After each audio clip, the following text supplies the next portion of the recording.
Bon après-midi, nous sommes devant le domicile du célèbre producteur Jean Piessa à Bonabéry dans l'arrondissement de Douala 4e. Et c'est une ambiance vraiment forte en émotion qui se vit depuis ce matin. Ce qu'on croyait alors pour un poisson d'avril s'est confirmé. Il a été tué cette nuit par des agresseurs. Et selon les sources, le producteur de musique est rentré aux environs de 22 h.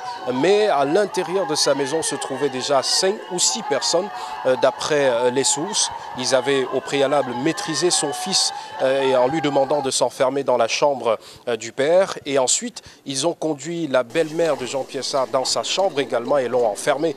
Donc ils étaient au salon, ils attendaient clairement le producteur de musique qui est revenu donc aux environs de 22 h.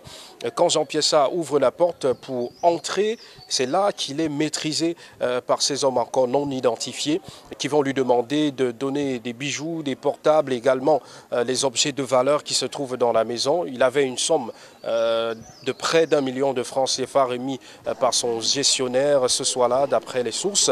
Et il a été donc sommé de se coucher et il a reçu un coup au niveau de la tête. C'est ce qui justifie d'ailleurs les traces de sang qu'on a dû voir dans le salon. Mais également, il a été ligoté avec des lacets, également au niveau de la bouche avec un torchon. Visiblement, c'est qu'il a étouffé entre-temps, mais en attendant d'y voir clair, les enquêtes ont d'ores et déjà été lancées aux environs de 22 h. La police judiciaire est descendue sur les lieux, le procureur de la République également. Le corps a été conduit à la garnison militaire de Douala, mais jusqu'ici, une personne suspecte reste le vigile qui est porté disparu depuis cette nuit.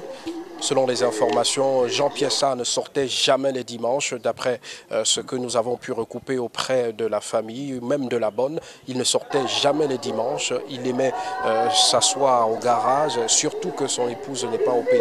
Donc en ce moment, il ne sortait jamais les dimanches. Et c'était donc hier qu'il a décidé de sortir. Il est rentré aussitôt vers 22 h et la suite des événements, on la connaît bien, tragique. Depuis Bonabéry, Yasser Trésor Tanon pour Canal 2 International.